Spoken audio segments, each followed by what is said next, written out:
अंबिकापुर से रेणुकूट तक railway line का विस्तार होने की आस लगाए सरगुजा संभाग के लाखों लोगों की आकांक्षा के साथ रेलवे लाइन का सर्वे करने वाली कंपनी ने अपने फायदे के लिए ऐसा खेल खेला है कि रेल लाइन विस्तार का सपना सपना ही बनकर रह जाने वाला है। मामले की आरटीआई में चौंकाने वाली जानकारी सामने आई है।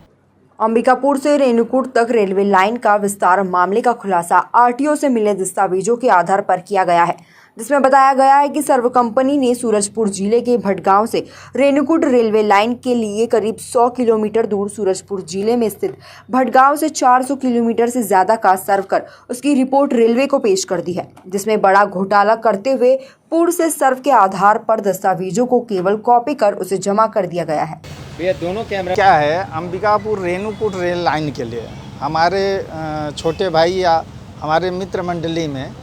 आलोक तिवारी जो है वही आरटीआई कार्यकर्ता की हैसियत से हमेशा निकालते रहे हैं रिकॉर्ड जानकारी,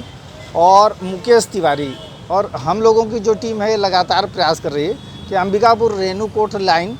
का सर्वे हो और वो रेल लाइन स्वीकृत हो। इस आरटीआई में ये जानकारी निकली है कि इस रेल लाइन का सर्वे 3 बार हो चुका है,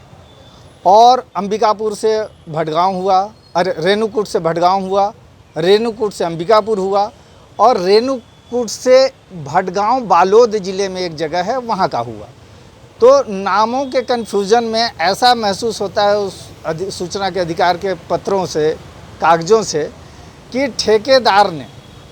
भटगांव के 2 नाम का, एक जो बलौदा बाज़ार में है और एक जो अपने सूरजपुर ज़िले में भटगांव है, उस नाम का सहारा लेकर, जो कि केवल अंबिकापुर से रेणुकूट तक होना था, लेकिन वो बलौदा बाज़ार से लेके कोरबा होते हुए इसने 400 किलोमीटर का सर्वे करके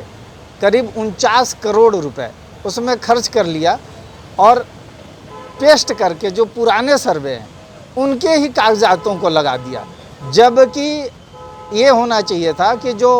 रेट ऑफ रिटर्न्स है, अगर अंबिकापुर से रेणुकूट तक का जाता है तो लगभग वो 7% रेट ऑफ रिटर्न्स आ रहा है, जिसमें रेलवे को भी ज़्यादा दिक्कत नहीं है। और उस सर्वे में अगर ये प्रयास है कि अगर सिंगरौली से होकर अगर उसको करते हैं तो रेट ऑफ रिटर्न करीब 14% आ जा रहा है, तो रेलवे हंसी खुशी इस लाइन को स्वीकृत कर सकता है। लेकिन उस ठेकेदार के अपने स्वार्थ की वजह से उसने जो है इस भटगांव की जगह बलौदा बाज़ार भटगांव ले जाकर कई 100 करोड़ का जो मांग है, जो खर्च आएगा उसको बढ़ गया। उसकी वजह से हम लोग बहुत पीछे चल गए। लेकिन अब ये सारे खुलासा आलोक तिवारी, मुकेश तिवारी के आने के बाद, इन लोगों के द्वारा सब जानकारी लेने के बाद और इनकी तन्मयता और तत्परता से अब पूरी बातें आ गई हैं। अब हम लोगों का प्रयास होगा कि मंत्री जी से, रेलवे मंत्री जी के पास जाकर, रेणुका सिंह जी के माध्यम से,